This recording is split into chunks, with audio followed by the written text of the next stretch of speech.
Baik, Assalamualaikum warahmatullahi wabarakatuh. Perkenalkan kami dari kelompok 6 dari kelas A Sistem Informasi angkatan 25. Di sini kami mengerjakan proyek algoritma program lanjut yang berjudul Sistem Pelacakan Jejak Digital Intel Trace Machine Simulator 2.0. Dan di sini terdiri dari 3 anggota. Yang pertama itu Safari Nizar dengan NIM 18, kemudian ada Muhammad Alfaizan dengan NIM 36, dan terakhir adalah saya, Muhammad Setiawan dengan NIM 39. Baik, lanjut untuk awalan di sini adalah memulai benang kusut jejak digital yang kami perkirakan. Yang pertama realitanya, data publik dari pengguna internet tersebar masif dan tidak terstruktur di berbagai platform. Kemudian kebutuhan yang diinginkan, Open Source Intelligence atau OSINT untuk mengumpulkan dan menganalisis informasi secara sistematis. Kemudian solusi yang kami dapatkan, Intel Trace 2.0 hadir sebagai simulator investigasi publik interaktif untuk ekstraksi data. Nah, di sini ada dimensi kedalaman hierarki dari profil, yang dimana bagaimana menyimpan data terstruktur dari satu target ke banyak platform media sosial. Solusi yang di sini itu adalah struktur tree. Kemudian untuk dimensi keluasan, ya, atau yaitu pemetaan relasi. Di sini bagaimana memetakan hubungan dan tingkat kedekatan antar individu yang berbeda. Solusi yang harus diterapkan di sini yaitu dengan memakai struktur dari graf. Baik, di sini ada simulasi DB, kemudian ada struktur dan engine, kemudian ada export. Di sini untuk yang pertama, di sini kita menginput suatu target, dan kemudian diproses datanya, dan kemudian mesin algoritma berfungsi, dan yang terakhir output otomatisnya akan langsung keluar. Baik, untuk struktur data tadi itu akan dijelaskan selanjutnya untuk ini dari teman saya. Oke, baik.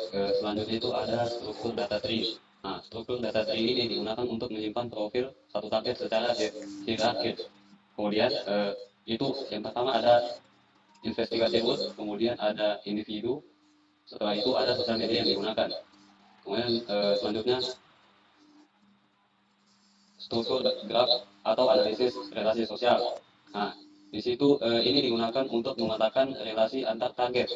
Tipe yang dipakai itu adalah undirected weighted graph dengan implementasi adjacency list.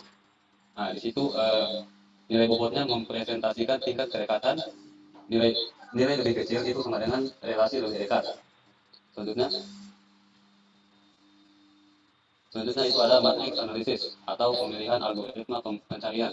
Kriterianya itu ada prasyarat data, worst case waktu, sama implementasi sistem.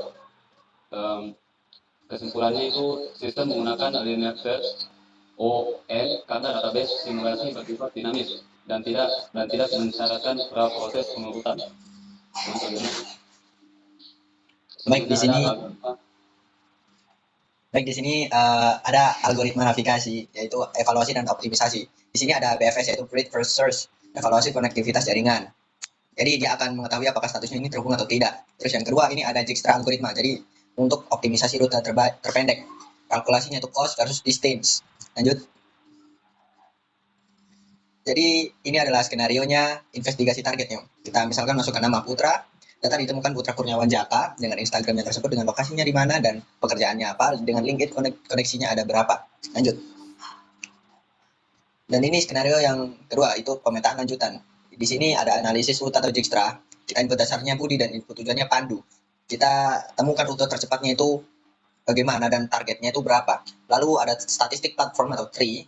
Kita input dulu, hitung jejak deteksinya, lalu akan muncul semuanya, mulai dari Instagram, LinkedIn, Facebook, dan X. Lanjut.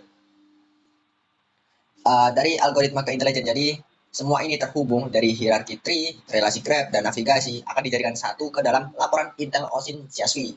Jadi struktur penyimpanan, pemetaan, dan navigasi ini menjadi satu wawasan yang dapat ditindaklanjuti. Lanjut. Jadi saya kembalikan ke moderator.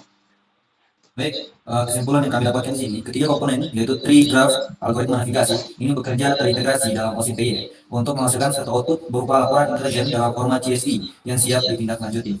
Baik, mungkin itu yang bisa kami sampaikan. Jika ada kekurangan mohon dimaafkan. Saya akhiri wabillahi taufiq wal hidayah. Wassalamualaikum warahmatullahi wabarakatuh.